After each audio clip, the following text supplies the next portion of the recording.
Pertemuan yang lalu kita telah membicarakan adat masuk kamar mandi sampai segala sesuatu yang keluar dari tubuh kita ini melalui lubang depan atau lubang belakang sesungguhnya adalah sesuatu yang tidak mendatangkan manfaat bagi kita.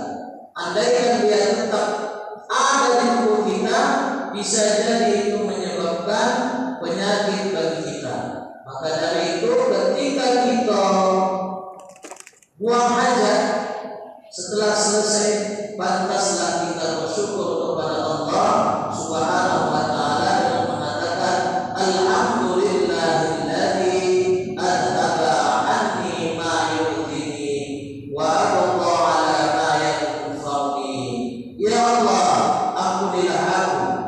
Segala puji bagi Allah yang telah menghilangkan dari kotoran yang menggangguku dan menyisakan pada kekuatan yang bermanfaat bagiku.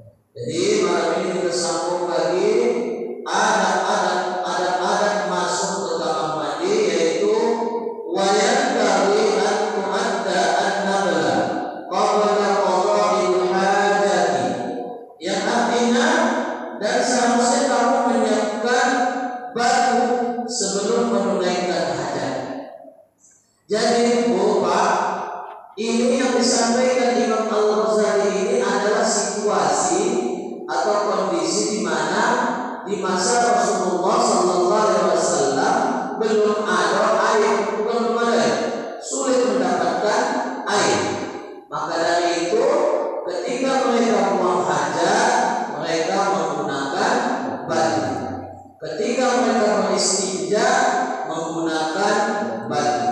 Pada umumnya masyarakat Arab saat itu ketika istinja menggunakan batu. Kita pun saat ini kalau mau beristinja menggunakan batu tidak ada masalah, karena sesungguhnya istinja menggunakan batu adalah sunnah Rasulullah Sallallahu Alaihi Wasallam.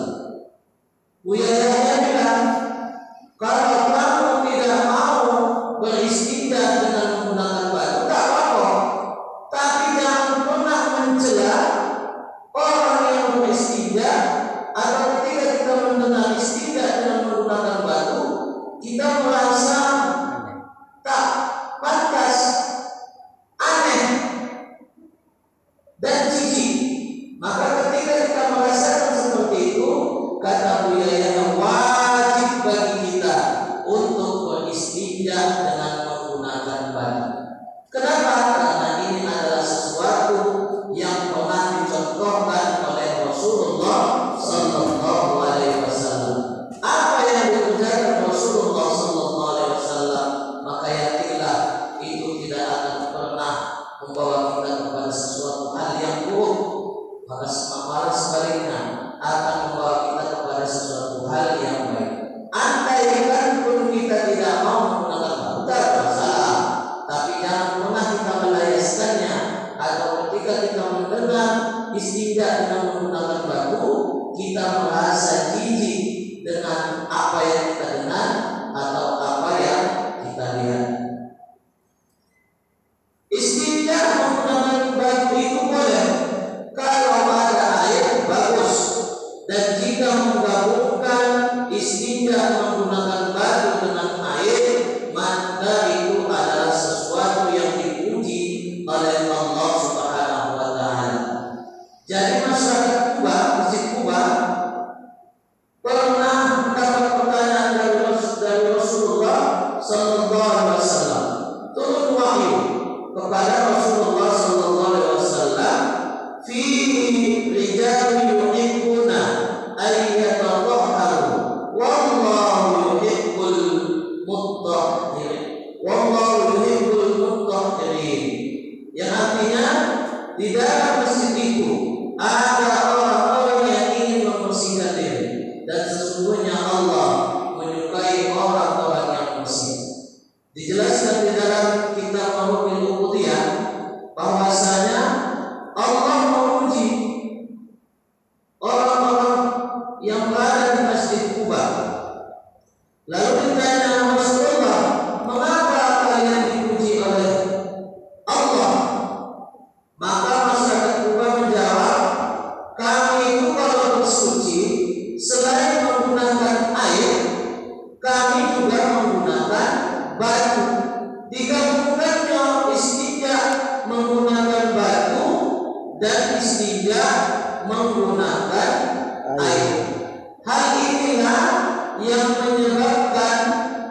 masyarakat atau jamaah Masjid Kuba mendapatkan pujian dari Allah Subhanahu wa Ta'ala. Maka dari itu kalau kita menggabungkan istinja menggunakan batu dan air, maka sesungguhnya ini adalah sesuatu yang bisa mendatangkan pujian dari Allah Subhanahu wa Ta'ala. Walaupun sesungguhnya rasanya tak enak memang kalau kita buang hajat tak pakai air. Rasanya tak enak betul buang hajat tak pakai air. Apalagi kalau saya belum pernah naik pesawat, semua belum pernah naik pesawat. Tapi kata mereka yang pernah itu, kalau naik pesawat itu buang air besarnya ya nggak ada pakai air, istinja pakai tisu. Tisu itu bisa digunakan untuk mengganti batu. Di video saya tengok ada di salah satu hotel bahwasanya kalau kita ke kamar mandi kita tidak akan mendapatkan air, yang ada cuma tisu di dalam. Jadi kalau tak biasa-biasa masuk ke dalam kamar mandi yang tak ada airnya gawat tuh mengisi kalau saya kan. Bayangkanlah buang air besar, mencet pula itu. Pakai tisu. Cuma pula itu. Itulah keadaan. Tapi di dalam fikih itu kalau bilang kalau masih di tempat kotoran itu masih wilayah tempat keluarnya masih boleh pakai batu atau tisu. Tapi kalau ada masalah mandi tak boleh, harus menggunakan air. Itu dari tentang masyarakat Masjid Kuba yang selalu bersuci dengan menggunakan air dan batu sehingga mendapatkan pujian dari Allah Subhanahu wa Ta'ala. Apa pelajarannya? Hal yang kita anggap rendah, kotoran, buang hajat, hal sesuatu yang rendah kita anggap, ternyata di situ terdapat sesuatu yang istimewa jika kita mengamalkan apa yang telah diajarkan agama ini. Bayangkan, cuma gara-gara istinja dengan menggunakan batu dan air, Allah sampai memuji orang-orang yang berada di Masjid Kuba. Makanya dalam hal-hal yang sederhana jangan kita terlalu mengabaikannya, karena bisa jadi hal yang sederhana itu menyebabkan kita menjadi mulia di sisi Allah Subhanahu wa Ta'ala. Jamaah yang dirahmati oleh Allah Subhanahu wa Ta'ala, uangnya Habib Abdullah bin Husain bin Tahir, pengarang kitab Sulam Taufik, pernah berkata kepada kemanakannya, "Lau amiltuma adatu dukhulil khala la kharajtuma binuril ilmi." Yang artinya seandainya kalian berdua mengamalkan adab masuk kamar mandi, maka keluar dari kamar mandi kalian telah membawa cahayanya ini. Begitulah bila kita mengamalkan apa yang telah diajarkan oleh syariat kita ini. Orang yang masuk kamar mandi dan keluar dari kamar mandi tapi dia mengamalkan adab-adab masuk kamar mandi, maka ketika keluar dari kamar mandi sesungguhnya dia telah membawa cahayanya ilmu. Begitulah kata bibit dari Habib Abdullah bin Husain bin Tahir, pengarang kitab Sulam Taufik. Maka dari itu sudah selayaknya kita dalam kehidupan sehari-hari kita mengamalkan adab-adab masuk kamar mandi. Selanjutnya mengenai bersuci dengan batu, dikatakan di dalam fikih, hukum fikih, Dikatakan dalam ilmu fikih syaratnya ada 5. Yang pertama, benda itu harus padat atau benda itu menyerap.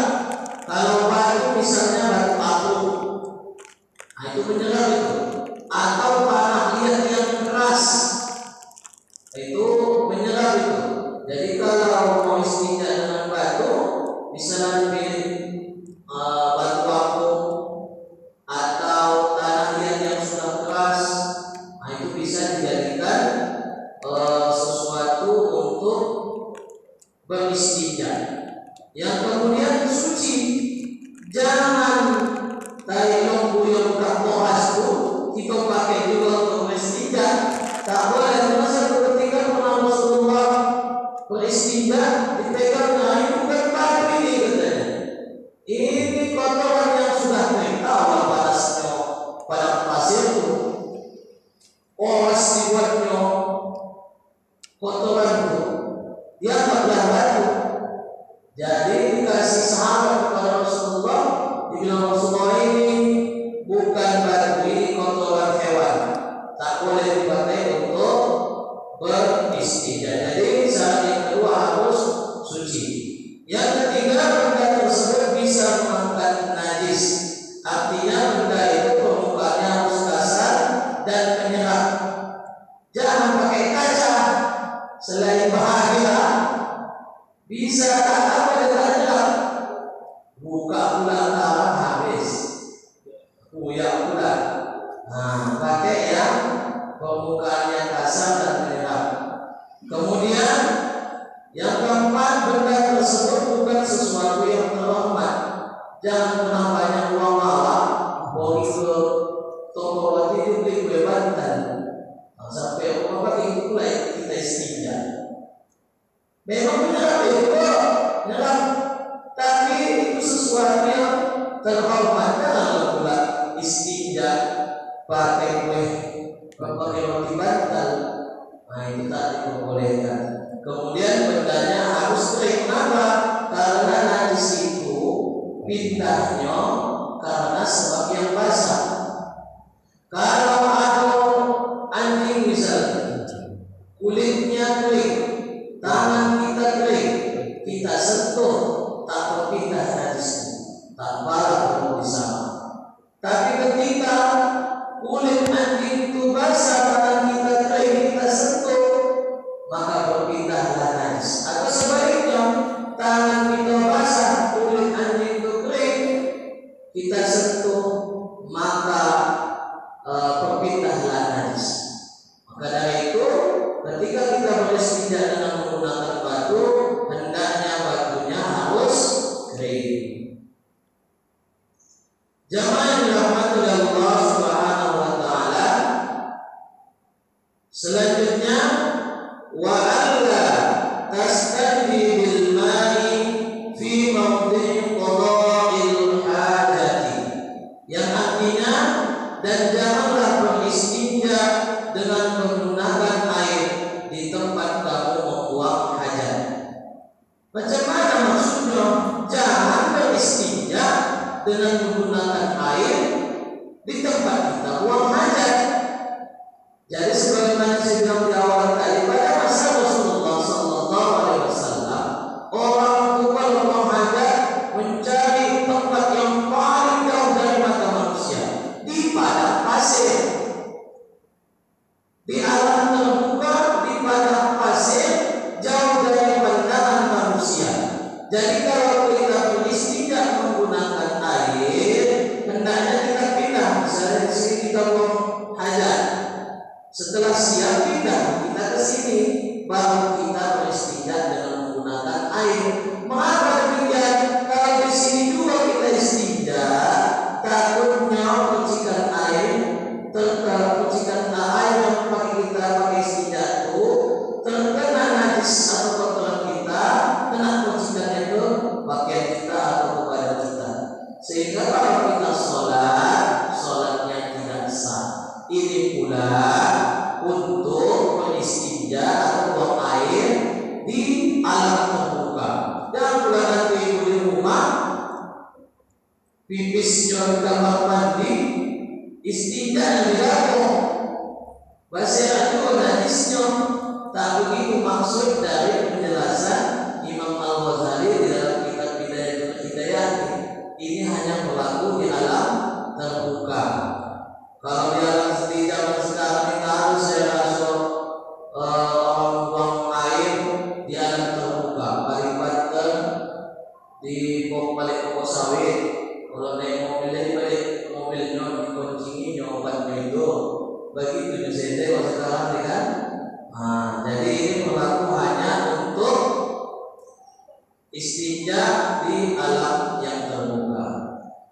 Selanjutnya wa antastaghriya minal qawli bitanahuhi wan matri thalatha, yang artinya dan kamu menuntaskan daripada buang air kecil dengan berdahak dan memungut kemaluan 3 kali.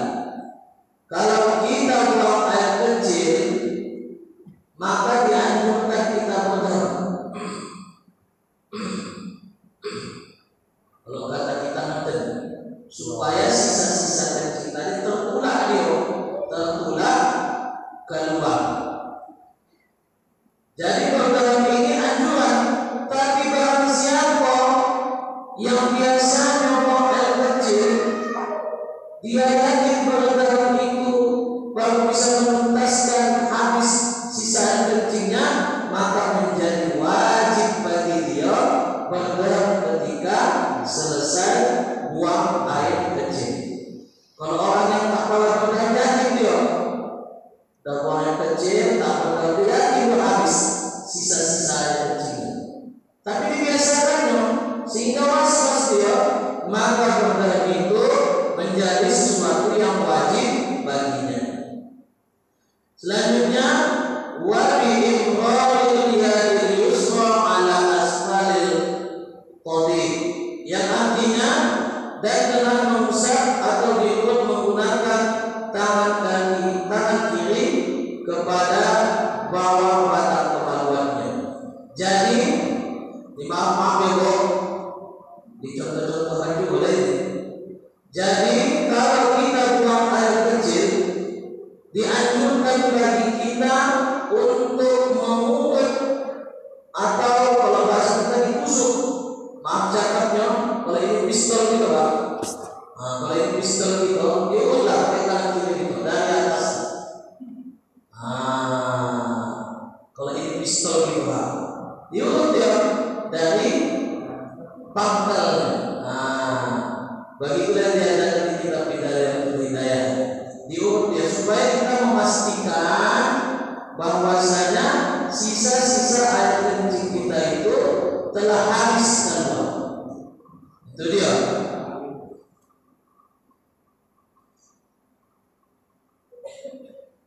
Selanjutnya wa in kunta fis sahra'i fad'un an uyunin nadhirin, dan jika kamu berada di tempat terbuka maka menjauhlah dari pandangan manusia yang melihat. Nah, ini seperti yang saya bilang tadi, pada umumnya masyarakat Arab itu kalau buang air besar itu di alam terbuka, maka sebisa mungkin kita menjauh dari pandangan manusia.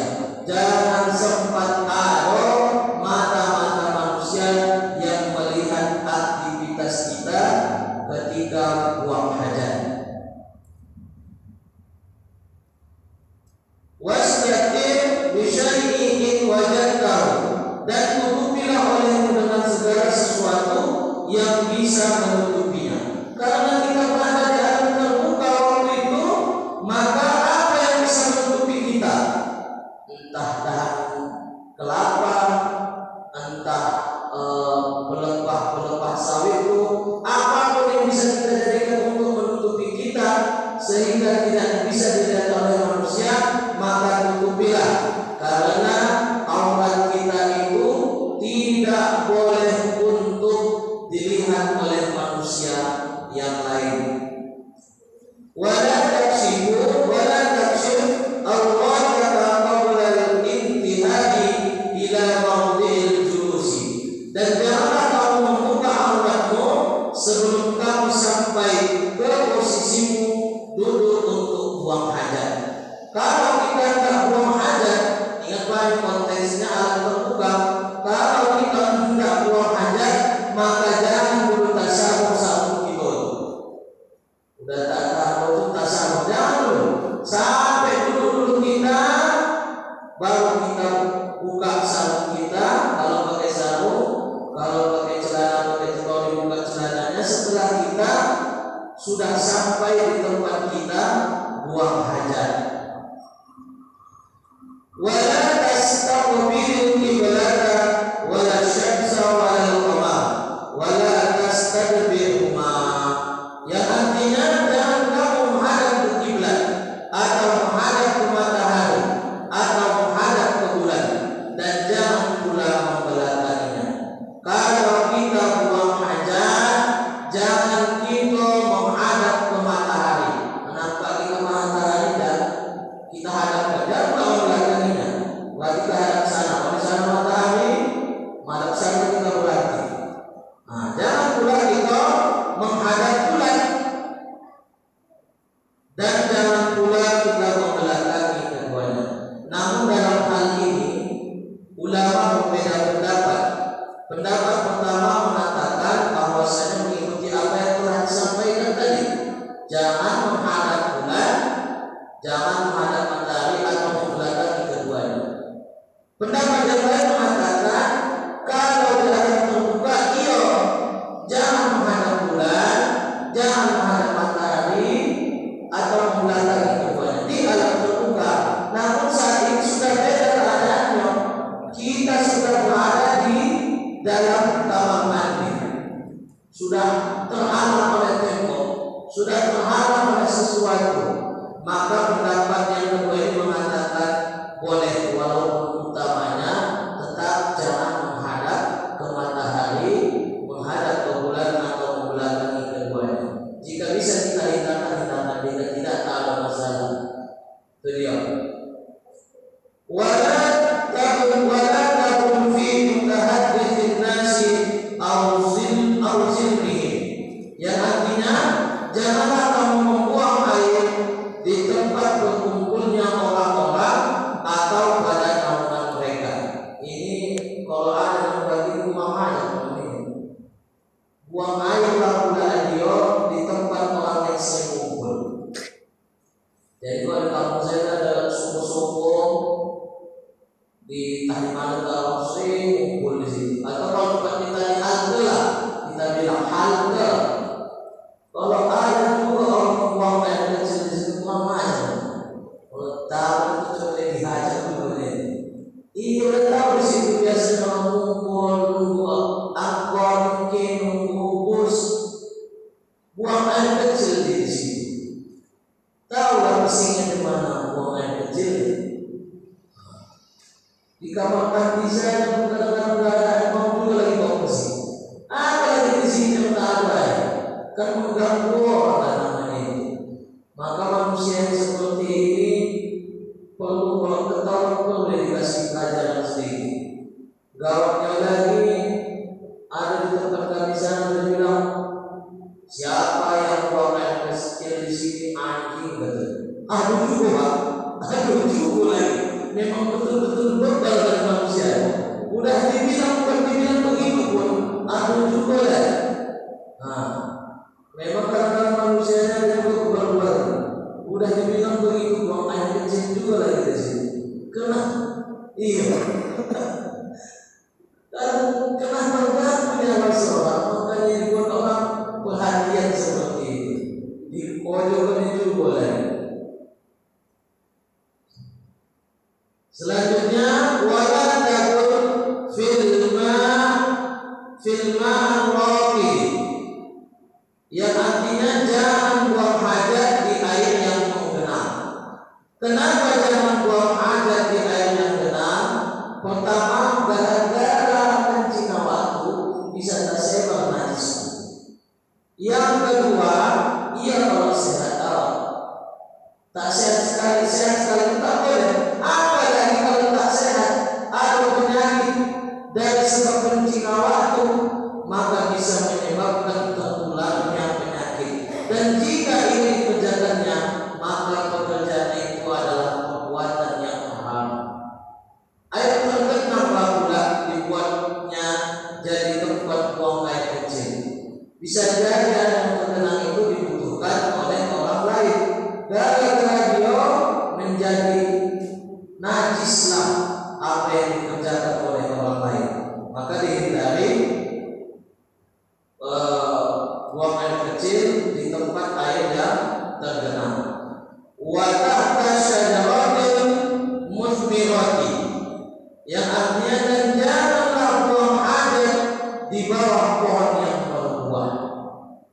berbuahlah pohon buah-buahan rambutan atau pohon jambu yang harus bisa dimakan itu. Jambu jatuhlah, semalam buangan kecil dari sini jatuhlah ke bekas buangan kecil itu. Dan anak-anak dia menjadi saja makan itu. Kalau buah itu bisa langsung dimakan, dimakannya terus. Kan gara-gara makan najis. Tambah lagi baunya tadi bisa mengenai buah tersebut. Itulah makanya dilarang kita untuk buang hajat di bawah pohon yang sedang berbuah. Kemudian kalau cuaca panas kan sering kita berteduh di bawah pohon. Pas lagi betul-betul cium bau pesing, apa tak terganggu orang. Sama kayak kejadian ini hari terjadi. Seharusnya bisa tenang berteduh di bawah pohon itu, maka jadi terganggu karena ada bau pesing yang sangat menyengat. Selanjutnya wala fil juhri, dan janganlah buang hajat di dalam lubang-lubang. Mengapa? Karena itu adalah tempatnya jin, para jin. Lubang-lubang itu adalah tempatnya para jin. Maka mereka punya kehidupan, hendaknya kita jangan sampai mengganggu kehidupan mereka. Ada lubang, ada lubang kunci dan jangan. Jadi kampung saya begitu loh. Cuma ini tak bukan perkara kunci, tidak. Jadi menjelang maghrib pergi lari ke kebun karet. Tiba-tiba pulang dari kebun karet, apa yang begini jadi menjelang maghrib. Jadi kata tuan-tuan di sana itu, aku boleh kau di kebun karet itu. Iya, aku ada kecapat tak elok di kebun karet. Nah itulah, gara-gara itulah makanya mem di kau. Padahal cuma berjalan, apa yang kunci? Mau gara-gara bosan, gara-gara itu. Nah, itulah makanya dilarang kita untuk buang air kecil di lubang-lubang, karena biasanya di situ adalah tempat-tempatnya jin. Selanjutnya wahdharil ardha as-salbata wa mahabba ar-rihi ihtirazan min ar-rashashi, yang artinya dan hati-hatilah kamu akan tanah yang keras. Sama seperti yang tadi, kalau ada tanah yang keras jangan kita buang air kecil di situ. Kenapa? Karena kerasnya tadi takut memercik. Buang air kecil kita tadi itu takut memercik atau pakaian kita atau badan kita, sehingga menyebabkan kita kalau sholat tak sah sholat kita. Dan tempatnya lewat lagi, di pasar ini. Misalnya dari pasar di sini ada pasti di sana, maka jangan menghadap sana kita buang air kecil. Kenapa? Dipantulkan angin itulah air kencing kita itu begitu, sehingga menyebabkan najis itu kena ke badan kita atau ke bagian kita, sehingga menyebabkan sholat kita tidak sah. Liqaulihi sallallahu alaihi wasallam, inna ammata adzabal qabri minhu. Rasulullah sallallahu alaihi wasallam bersabda, sesungguhnya kebanyakan azab kubur itu terjadi karena buang air kecil yang tidak bersih. Sebab-sebab azab kubur itu banyak terjadi karena banyak manusia atau umat Islam yang ketika buang air kecil tidak bersih buang air kecilnya, tak tuntas. Maka karena hal inilah bisa menyebabkan datangnya azab kubur. Suatu ketika Rasulullah SAW lewat makam, tiba-tiba dibilangnya kepada para sahabat, di sana di pemakaman itu ada dua orang yang sedang diazab oleh Allah Subhanahu wa taala, itu kena azab kubur. Kenapa?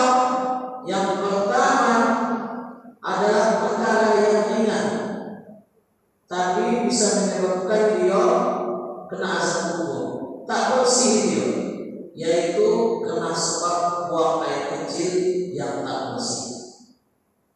Yang kedua, suka mengadu domba. Suka mengadu domba manusia. Ini juga perkara yang bisa mendatangkan azab kubur bagi kita. Maka setelah itu dia menyuruh Rasulullah dua pelepah kurma ditancapkan Rasulullah ke dua kuburan itu. Maka kata Rasulullah, selama pelepah dua pelepah kurma ini masih basah, maka selama itulah dia berpikir kepada penghuni kubur ini untuk meringankan siksa dua penghuni kubur tersebut. Ini makanya jadi perhatian bagi kita, hendaknya kita memperhatikan kegiatan kita, memperhatikan kita ketika sedang beristinja, sedang buang air besar atau buang air kecil. Jangan karena perkara-perkara begini kita mendapatkan azab kubur di ketika nanti kita telah tiada. Wattaqi fi julusika ala rijlil yusra, dan bertumpulah pada dudukmu atas kaki yang sebelah kiri. Jadi ketika kita buang air kecil, hendaknya kaki kanan kita agak ditinggikan, sedangkan kaki kiri kita bertumpu pada kaki kiri. Jadi misalnya begini Pak, saya contohkan, kalau buang air kecil itu nih bertumpu gitu. Ini lagi buang air kecil, kaki kanan kita begini, badan kita bertumpu pada kaki kiri. Insya Allah kalau kita buang air kecil dengan cara seperti itu, terhindar dari kita berbagai macam penyakit yang berkaitan dengan buang air kecil tadi. Insya Allah kita terhindar dari berbagai macam penyakit. Dan diteliti pun, kalau model seperti itu mudah keluarnya air kecil kita ketika kita buang air kecil. Fa'idha arattal iqtisara ala ahadihima falma'u afdal. Jika kamu ingin memilih salah satunya, maka air lebih diutamakan. Ini kembali lagi ceritanya ke istinja dengan menggunakan batu. Jika ada air, ada batu, maka jika disuruh pilih, maka lebih utama jika kita istinja menggunakan air. Wa in tasarta 'ala al-hajar fa'alaika an tastamila thalathata ahbari tahirati munashshafati lil 'aini tarzahu biha mahallan najwi. Dan jika kamu mencukupkan dengan batu saja, maka hendaknya kamu menggunakan 3 batu yang suci, yaitu yang bisa mengangkat sifat najis. Kalau kita pakai batu, maka harus kita sediakan 3 batu yang suci untuk mengangkat najis tadi. Dan ketentuannya tadi, kotoran tadi tak kemana-mana ya Pak. Kalau buang kecil masih di lubangnya juga, jangan sempat sampai ke paha. Kalau sudah seperti itu, tak boleh kita menggunakan batu, harus menggunakan air. Sekali Pak, bihaitsu la tanqilun najasatu an maudhiha, dengan sekira-kira najis tidak berpindah dari tempatnya. Najis tak berpindah dari tempatnya, masih di tempat keluar baru boleh kita menggunakan batu. Wa kadzalika tamsahul qadiba fi thalathati mawdi'a min hajar. Dan begitu juga ketika engkau mengusap akan kemaluan pada 3 tempat dari batu tersebut. Aw sab'atan ila ayyun qabil ita, yang artinya maka jika tidak cukup membersihkan dengan 3 batu tadi, maka sempurnakanlah dengan 5 batu atau 7 batu sampai bersih dengan bilangan ganjil. Fal ita mustahab wal infa'u wajibun. Maka bilangan ganjil dalam beristinja itu disunahkan, sedangkan menjadi bersih hukumnya wajib. 3 batu yang kita pakai, Belum bersih itu kok, ambil batu lagi. Kita usah, udah bersih, untuk mengambil kesunahannya, ambil satu batu lagi, usap lagi, mendapatkan kita kesunahan. Udah 5 batu, tak juga bersih, ambil batu 6, usapkan lagi, angkat najisnya. Udah bersih, maka ambil satu lagi untuk mengambil kesunahannya. Tapi andai kan tak mau, kita tak ada masalah. 3 batu belum bersih, ambil batu keempat udah bersih, maka cukuplah kalau kita tidak mau mengambil kesunahannya, karena bersih itu wajib, sedangkan mengambil ganjil tadi hukumnya adalah sunnah. Terakhir, wa qul indal faraghi minal istinja'i Allahumma tahhir qalbi minan nifaq wa hasil farji minal fawahish. Dan ucapkanlah olehmu pada saat selesai dari istinja, ya Allah, sucikan hatiku dari kemunafikan dan lindungi kemaluanku dari perbuatan zina. Jadi bila ada ketika kita masuk ke dalam kamar mandi, saat ini kita telah mengetahui adab-adabnya, dan harapan kita bersama, terkhusus bagi saya menyampaikan ini, semoga Allah memberikan petunjuk dan hidayah bagi kita supaya kita bisa mengamalkannya dalam kehidupan sehari-hari. Amin ya rabbal alamin. Saya rasa semua ditutup saja Pak ya. Udah azan. A'udzubillahi minasyaitonir rajim. Bismillahirrahmanirrahim. Alhamdulillahirabbil alamin wassalatu wassalamu ala asyrofil anbiya'i wal mursalin wa ala alihi wa sahbihi ajma'in. Allahumma ighfir lana dzunubana wa liwalidina warhamhum kama rabbawna shaghara wa li jami'il muslimina wal muslimat wal mu'minina wal mu'minati bi rahmatika ya arhamar rahimin. Allahumma faqihna fid din wa 'allimna at-ta'wil. Allah